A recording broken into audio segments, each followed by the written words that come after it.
Good evening, everyone. We are now in Second Kings and in chapter 5, reading from verse 1. As we introduce chapter 5, you see that it is a brand new chapter and it's a brand new narrative. We don't know how much time has gone by in from chapter 4 to chapter 5, but we do know that the new king, Jehoram, has come in to the throne. Now we have this person, Naaman. This is how his name is called. His name is Naaman, as from the sound of it, it appears that he has a name that could be pronounced in the Hebrew language.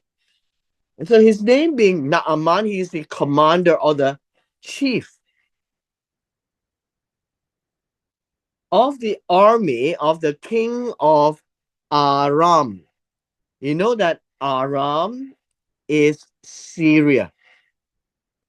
So this is a neighbor to the northern kingdom. And then it says here that he was a great man. Now, what do you mean as a great man? As a commander, a chief, or you could call a general, since it's in the army. A great man in this case would be prominent. Great in terms of rank, great in terms of profile. And it says here, it is a great man to the face of his master. In view of his master is to the faces of his Adon. Now, Adon is a common Hebrew word for Lord. And so Adonai is my Lord. When it refers to God, then Adoni would be the normal expression when referring to another person. It says he was also eminent. Now, the word eminent here is an English word. The Hebrew is that he lift faces. That's the idea here. He is one who lifts faces. Understand that the Hebrew word is very action oriented. We have Naaman, and if he lifts faces, and it is merely because of this action that people see that when someone comes to see him, their faces lifts up, right? Their faces lifts up and gets more attentive to Naaman. So this is the lifting of face.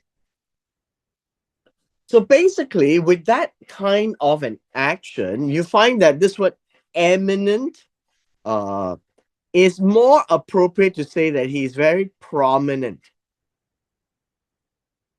He's a person who is very famous. Now, I use these words because in our modern day, when somebody very famous and prominent comes by and so walks by you, you will lift up your face to look at that person. And that's how the Hebrew expresses. And the reason why is because he was given by Jehovah to have victory in Aram. And since he's the commander, the general, so in all his conquests, he has been victorious. And the text tells us that he was victorious because Jehovah gave him that experience, gave him victory over his enemies.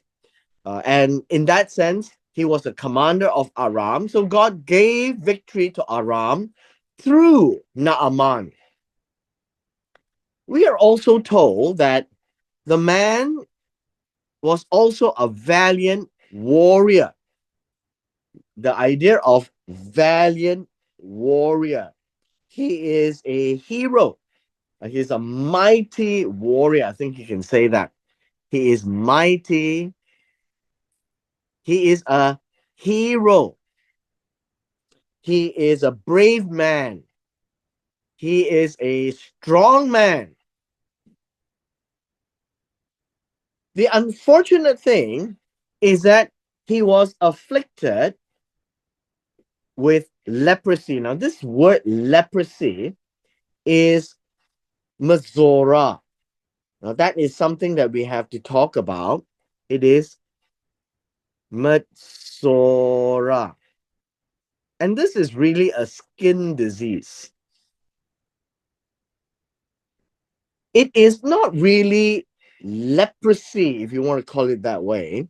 The reason why it's not leprosy uh, is because there are other words for skin disease, but it's a very contagious skin disease. And so we can go with the English word leprosy for now.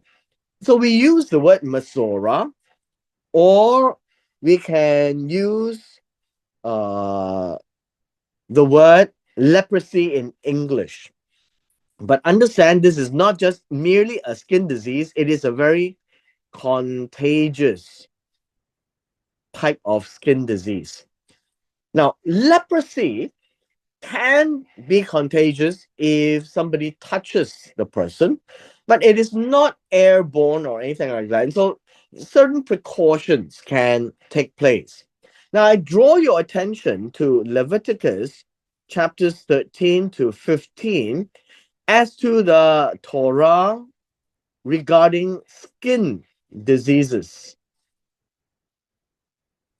Now, in the Torah, the instructions regarding skin diseases is that a person with skin disease is tameh, meaning unclean, and he has to be made into taher, into clean.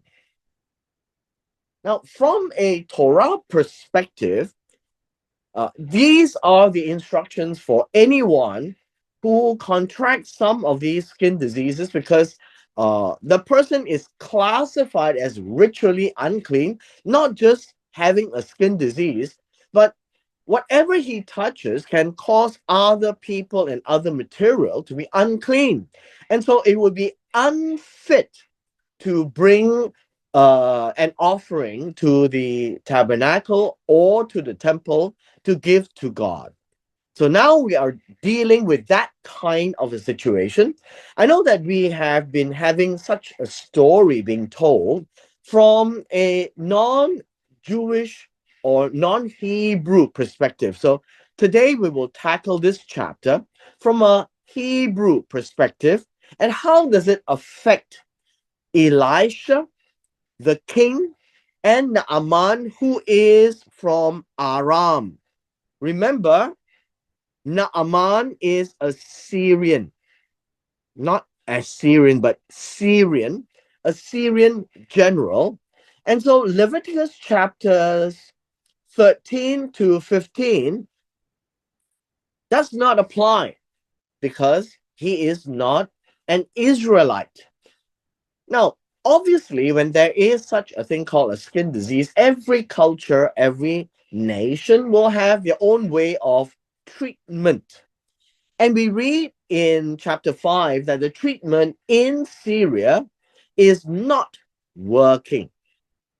So we read verse 2. And then the Arameans had gone out in bands and had taken captive a little girl. And in this case, when it says a little girl, it's a young girl, not little as in small, but little as in young.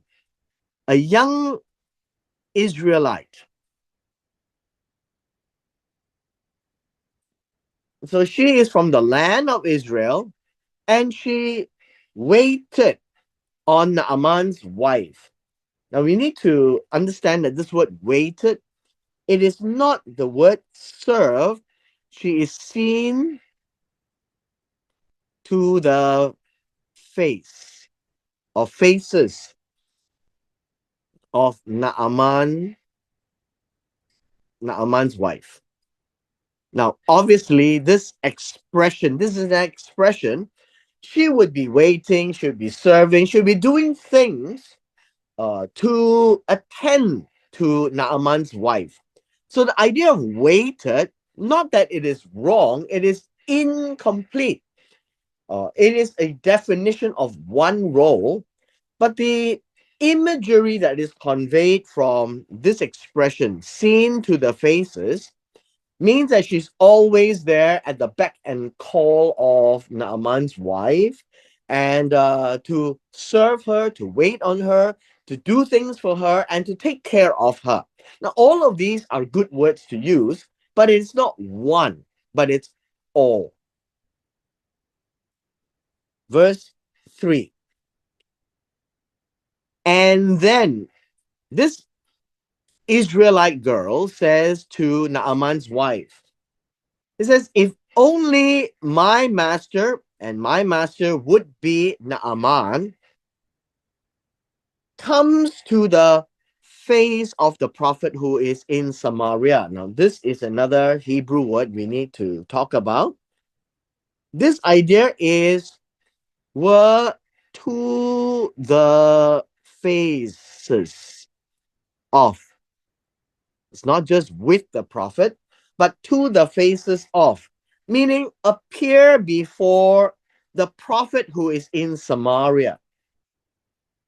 And she says, then he would cure him of his leprosy, of his skin disease, his metzora.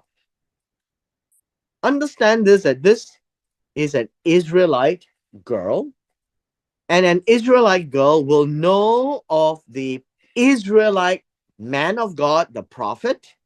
And this is with regard to Elisha. She knows of the prophet in Samaria, and that would be in Israel, the northern kingdom, not the southern kingdom. And she is um, very sure that this idea of curing literally means to take away. And so this is not the typical word cure. It is to remove, it is to assemble the Metzora and take it away. That is the picture. Now, to talk about it as a cure, it is not wrong, but that's not the word. The idea here is this prophet called Elisha in Samaria is able to do something to remove his leprosy or Metzora. That is the way that it is spoken of. Verse 4. And then Naaman went in and told his master. Who is his master? That would be the king of Aram. And then he says, the girl who is from the land of Israel spoke such and such. Now, this idea of such and such, the Hebrew word is spoke this and this. Well, in English, we say said this and that, but in Hebrew, it is said something like this and something like this. And it's very similar to how we would talk. It is without having described everything. Verse 5. And then, so you notice this is a sequence of events. The king of Aram, and that would be his master, said, go now, and I will send a letter to the king of Israel. And then, this word here is, and then he walked away and took with him 10 talents of silver and 6,000 gold and 10 changes of clothes. Now, this is really a lot of money, right? A lot of money. Without having to explain too much, 10 talents of silver is a lot. right? A lot. This really means 10 discs, 10 discs of silver. And perhaps it will weigh as a talent. And then 6,000, and it says shekels. It's also pieces of gold. And then 10 changes of clothes. And this is a good word. This will be 10 replacements, right? This word changes will be replacements. Now we come to verse 6. And then Naaman brought the letter to the king of Israel, who is Jehoram, which said this. The letter says, and now as this letter comes to you, behold, I have sent Naaman, my servant, to you so that you may cure him of his Metzorah. Now, this is important. And again, I want to point out to you that this word is not cure. This word is gather, remove, and this word is Metzorah. That is a common word for that area. And this is the narrative that we are reading. And so this came to the king of Israel. Verse 7. And then, right? This and then. When the king of Israel read the letter, he tore his clothes. In this case, you understand that the Hebrew people or Semitic people has this expression. Tearing clothes is about anger.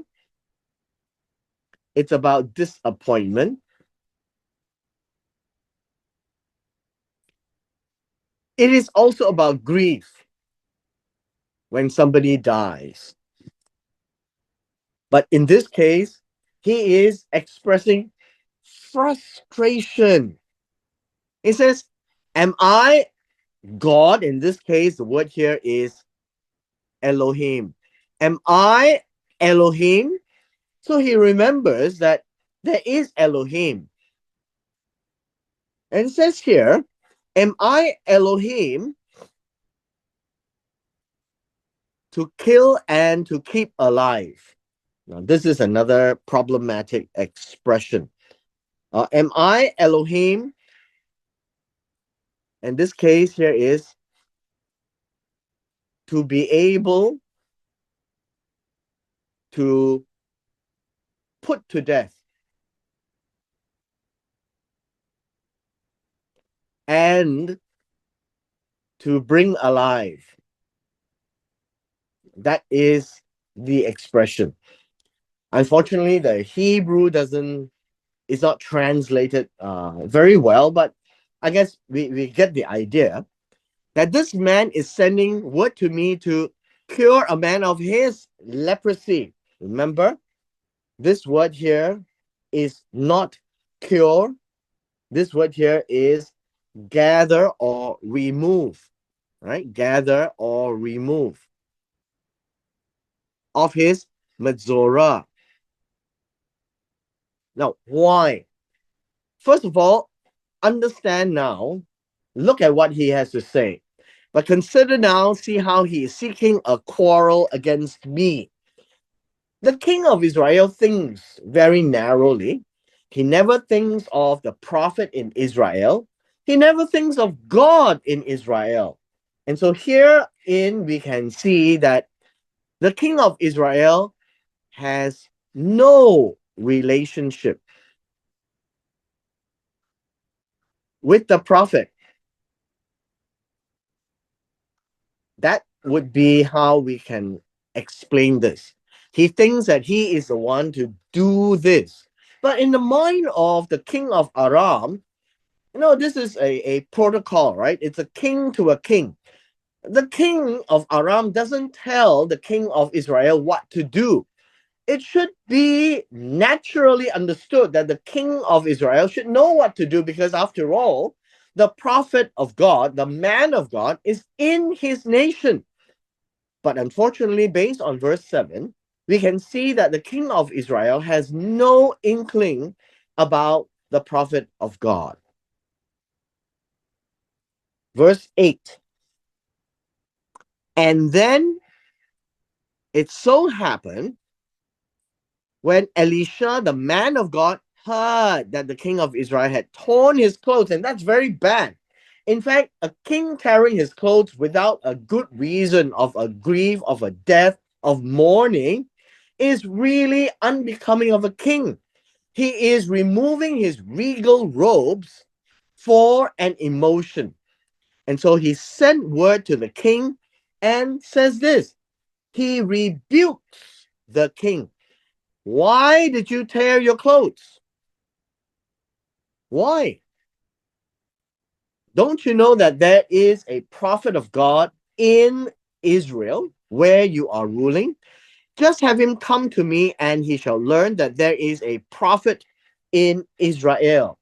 The idea here in the Hebrew that there is a prophet really says that there exists, not just is, but there exists a prophet in Israel. And not only that, if there is a man of God, a prophet in Israel, there is also Elohim in Israel. Now, I hope that we can understand these words. When you have a man of Elohim, a prophet in Israel, we're always pointing to the Elohim in Israel. The king in Israel doesn't point to God because he himself is not close to Elohim. He thinks that the king of Aram expects him to be Elohim. So while there is Elohim in his mind, he is not thinking about Elohim. And hence, he is not thinking about the man of Elohim, who is Elisha. Verse 9. And then Naaman came with his horses, his chariots, and then he stood at the doorway of Elisha's house. Always understand that when you are standing at the opening of Elisha's house, it would mean this, that if this was the house and this was the door, Naaman would be standing on the outside. That is what it means by standing at the doorway. Elisha is on the inside of his house. Verse 10. Just like before, Elisha works with his personal assistant. Now, his personal assistant uh, carries his name back and forth, and the name of the assistant is Gehazi.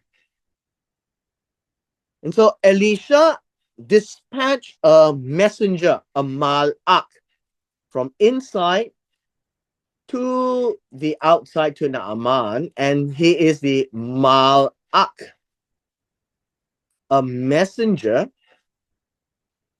and his name is Gehazi. We've read of him in the previous chapters. So we read this, and Elisha sent a messenger to him saying, Go and wash in the Jordan 7 times, and your flesh will be restored to you, and you will be clean. That's in the English. And then we have to understand, what does this mean? It means go, walk, and wash. Now, this idea of wash is to bathe. And this particular word, to bathe, always carries a connotation of immersion. So immerse yourself in the Jordan 7 times, and your flesh will be restored to you. And this word restore is return, meaning from diseased to clean flesh. And by clean flesh, here it would be uh, the idea of taher. Now, the idea of taher carries the clean concept, clean as in no more disease, and as well as in the Torah aspect, he is clean to offer sacrifice. It is very important to the Israelite to be clean. But in the area of the Aram people, like Naaman, well, he wants to be clean, not because he wants to go to the temple, but he wants to be clean so that he is rid of this problematic skin disease. But he came with his horses, all pompous. He is all powerful. And interestingly, Elisha doesn't even care. And Elisha expects him to do as told. And so in verse 11, it says, and then after hearing from the Malach here, Naaman was very angry, furious, and he was full of wrath. And then he walked away. And then he said this, you know what? Behold, look, I thought, thought means I have expected him that he will come out to me and then stand before me and call on the name of Jehovah, his God. So Naaman knows this is Jehovah, his Elohim, and then maybe he could wave his hand over the place. This word here is the site, the place. The place he is standing. And then miraculously, the skin disease will be removed. Now, again, this word cure is not a good word. Removed. That was what he was expecting. Verse 12 says,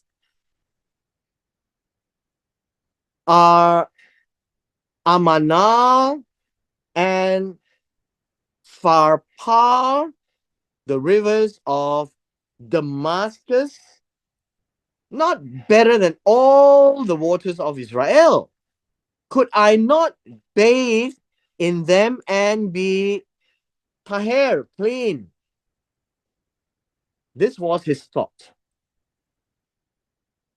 And then he turned and then he went away in rage. Now, this word rage is not just anger.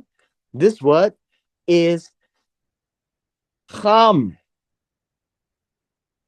Now, this word is really from the word Ham, one of Noah's sons. And Ham means heat, hot. And that is what he means. He walked away very hot, very displeased, and obviously you could say in a rage or anger. But I just want to point out to you the Hebrew word here is not the word anger that we have recently read. Like this word furious, right? It's a different word. Verse 13.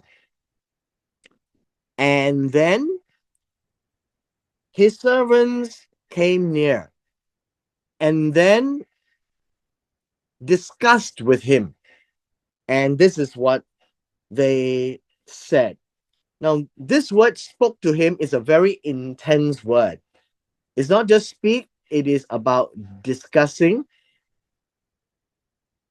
but I think discuss seriously would be a better word. This is not a chit chat, okay?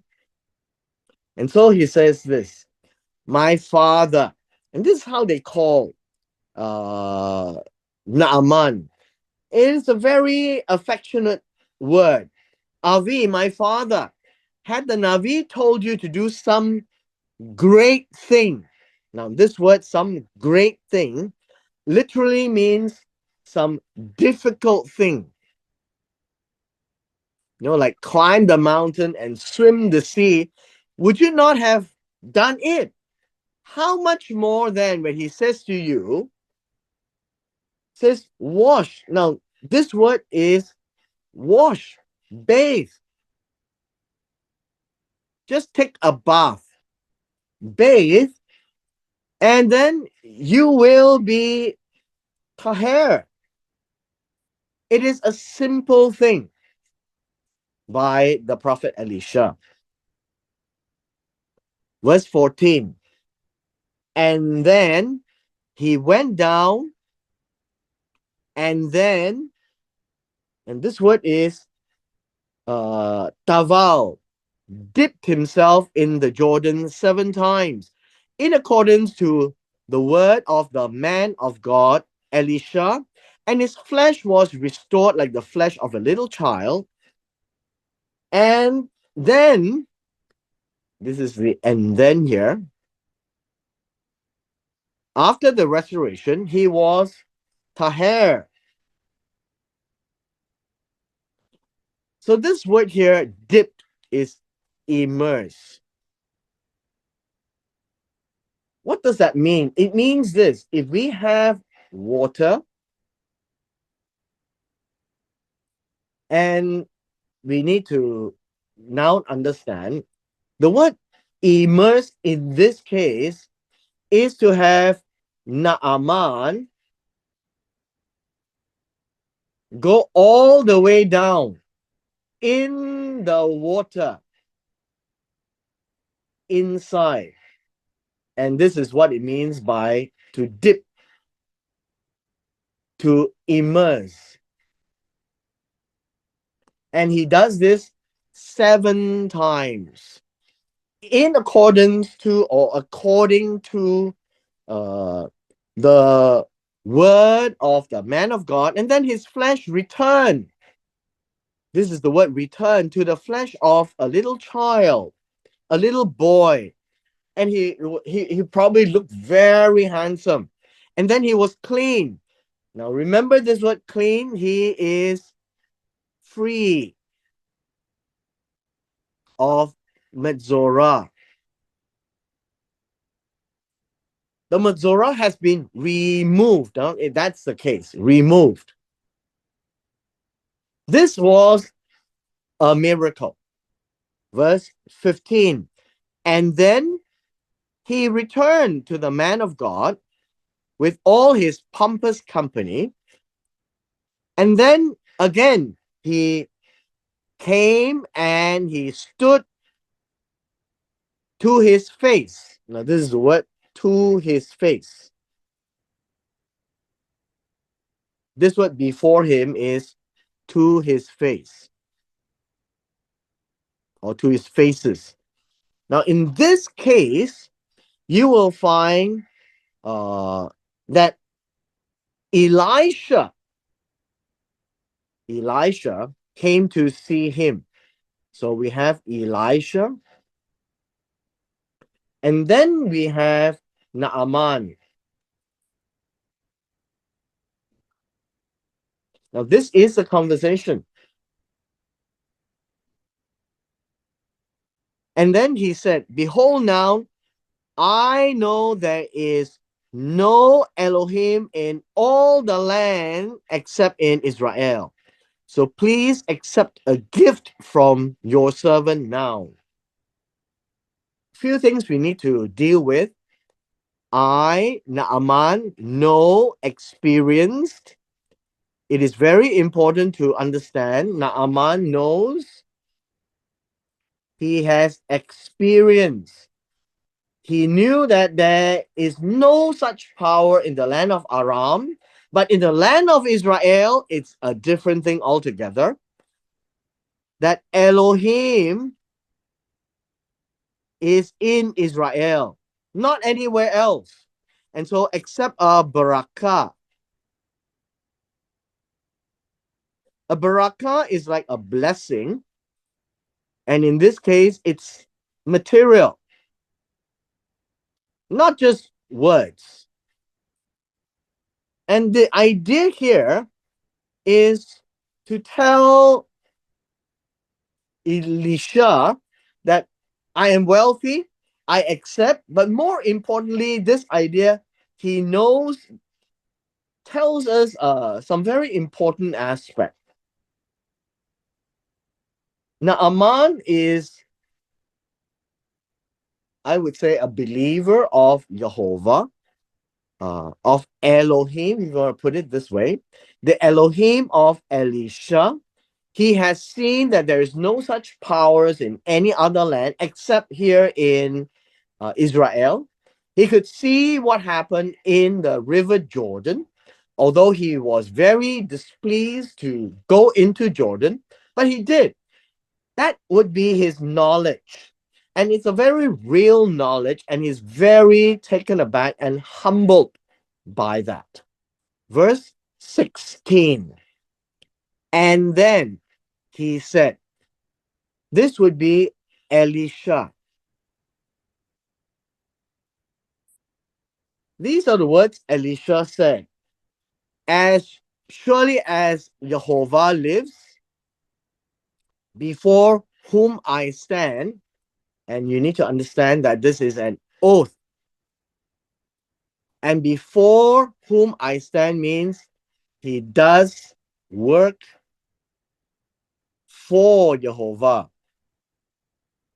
So this miracle of healing Naaman is not his doing. It's not Elisha's doing. And so he says, this is God. I will accept nothing. Then we see this, and he urged him, Naaman urged Elisha to accept it, but he refused. Now, this word refuse is utterly refuse. That is what it means. It is not a mere shaking of the head. He absolutely doesn't want, because taking money for the miracle tantamounts to claiming credit for the miracle. And he knows, I stand before God as long as the Lord lives. This oath means that God never dies, meaning forever and ever, I am serving Elohim, I'm serving Jehovah. I will accept nothing. I will take nothing. In verse 17, and then Naaman said this, if not, please let your servant be given 2 mules load of earth.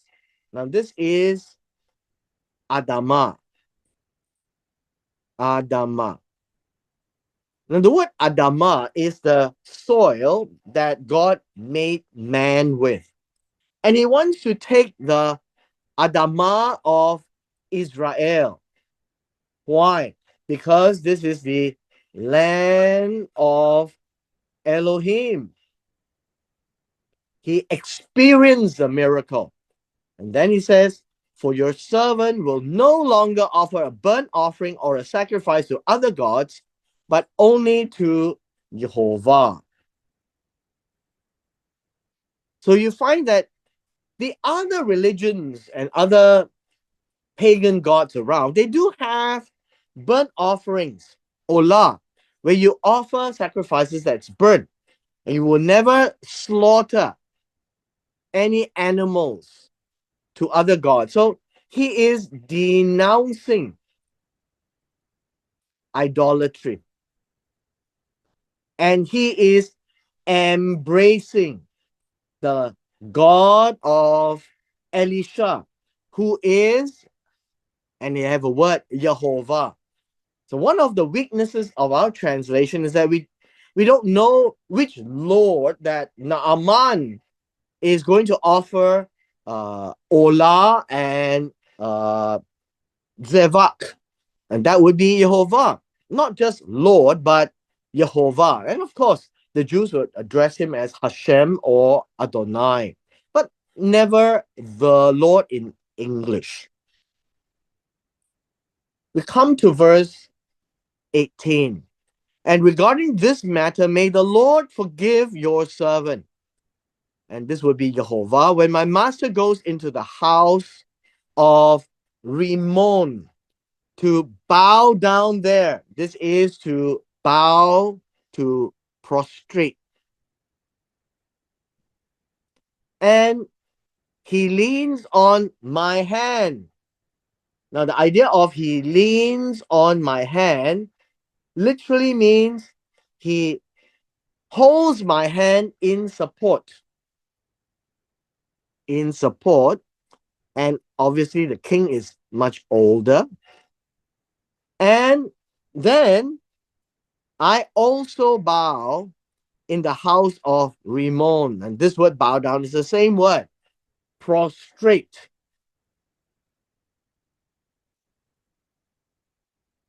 It says, when I do that, when I prostrate in the house of Rimmon, may Jehovah please forgive your servant in this matter. Now, this idea of forgive is salak, means to send away this matter.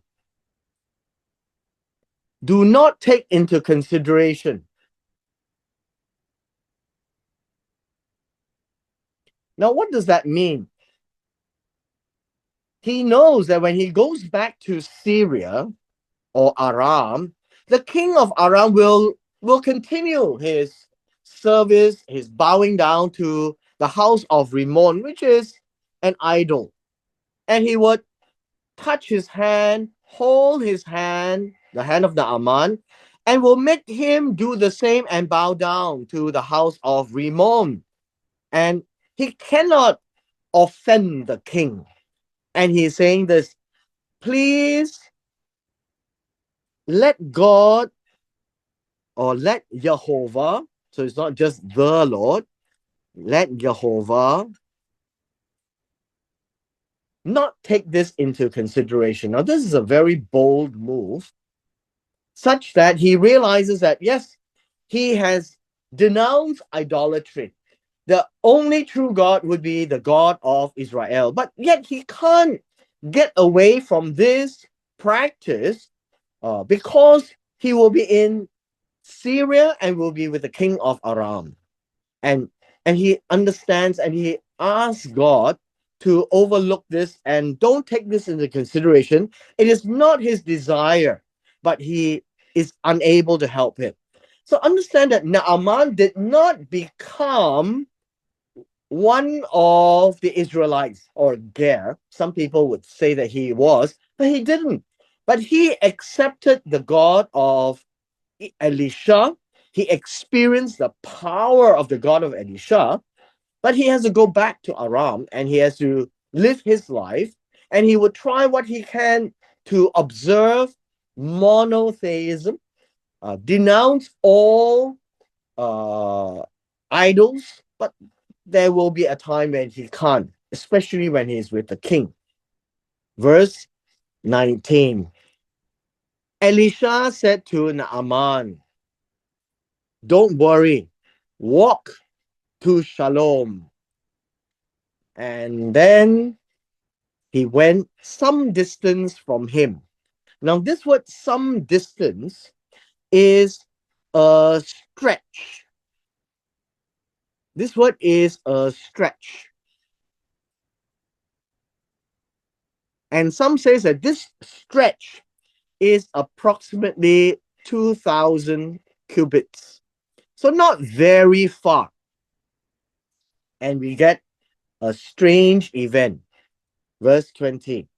And then Gehazi, the servant of Elisha, the man of God. So notice Gehazi, Gehazi is not the man of God.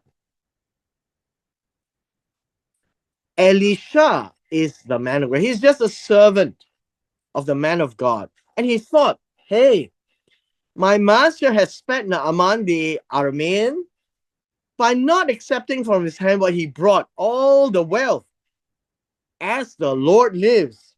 And he makes his oath, I will run after him and then take something from him.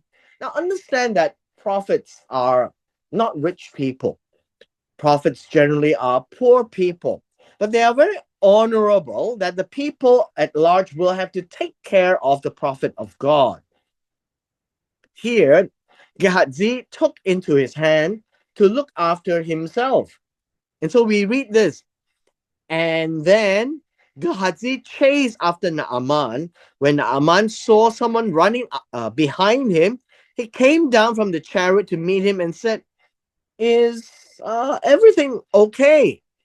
Is everything shalom? That is the expression. Verse 22. And then Gehazi said this. In verse 22, shalom.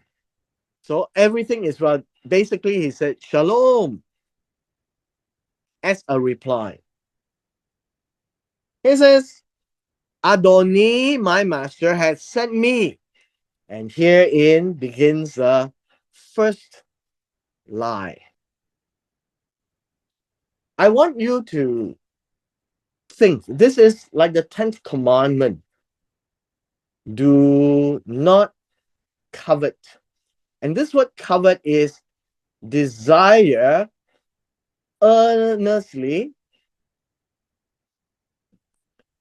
to take in an evil way. See, earnestly desiring is not wrong. You can earnestly desire something, but when you take it by earning it, by doing well and getting rewarded with it, that is fine. So do not covet in Exodus chapter 20 is inferring the negative side of desiring earnestly. And this is what Gehazi is doing. And herein is the first lie. My master has sent me, which is a lie. Now he tells me, the second lie, two of the young men of the sons of prophets have come to me from the hill country of Ephraim. Please give them a talent of silver and two changes of clothes. So now we have the second lie. There is no such requirement. Verse 23, we have a missing word, and then Naaman replied, says, why don't you take 2 talents instead of 1? And he urged him. Now, urge him in verse 23, well, I guess you can say he, I guess you can say urge, right? I think urge is good. It is to intensely persuade, right? To break through to him. This is the word. To break through to him. But notice what Naaman did. He tied up 2 talents of silver in 2 bags with 2 changes of clothes. And then he gave them to 2 of his servants. And then they carried before him. This is the thing. This is 2 of his servants, is Naaman's servants. And apparently Naaman wasn't so sure that that's what Elisha would want. But just to be on the safe side, take it with two of the servants, and they carried for Gehazi. Then we see in verse 24, and verse 24 says, and then he came to the Ophel, a little mount, and he took from them their hand and deposited them in the house. Now, to the hill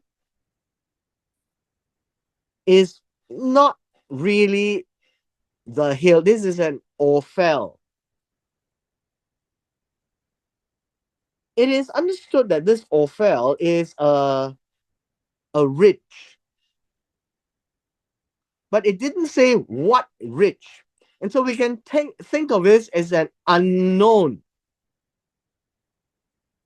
unnamed. And thereby we think of it as a secret place.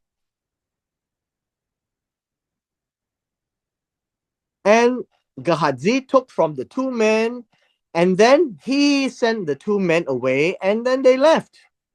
Verse 25. Verse 25 to 27 is our last but most important part of this chapter. And then Gehazi went into the house and stood before his master Elisha. And Elisha said to him, where have you been, Gehazi? And then he said, your servant went nowhere. Now we have lie number 3. See, the number of lies came from a earnest desire to want money. And the way that he proceeded was to tell lie after lie after lie. In fact, this lie is a misrepresentation. It is not just a lie, but it is a misrepresentation of himself. And this is what we call a false witness. You see, do not covet. If you do it wrongly and you really want something that does not belong to you, you will lie, you will bear false witness, you will steal. And this is basically what he's doing. And then Elisha said to him, did my heart not go with you? Now understand this word heart. The heart here literally means my mind. Didn't my mind go with you when the man turned from his chariot to meet you? For whatever the reason, we can see that Elisha has visions, ability to see beyond his ken, beyond his window, if you want to call it that way. Is it a time to accept money, to accept clothes, olive groves, vineyards, sheep, oxen, and male and female slaves? The idea here is that a time to be wealthy? This is the meaning, to be wealthy. You take all the money and you want to be rich. Why is this not the time to be rich? Because the power of removing the Metzorah of Naaman belongs to God. It does not belong to Elisha. It definitely does not belong to Gehazi. In this case, what does it really mean? It means that Gehazi has tried to misrepresent Jehovah. And that is a very serious offense. He misrepresented Jehovah. He lifted his name the name of Jehovah in vain. He misrepresented Jehovah. Basically, that's what he did. And this is commandment number 4. Do not lift up the name of God, of Jehovah, in vain. And so by doing all these, he's now told, if you want to be wealthy, you are to be wealthy on your own. You do your own thing. But this was what God did. And now you are taking God's name so that you can be rich. And so the punishment for this is done by the man of God in verse 27. The leprosy of Naaman. It's not leprosy, but Metzorah. The Metzorah of Naaman shall cleave to you and your descendants forever. This is your seed. For a long time.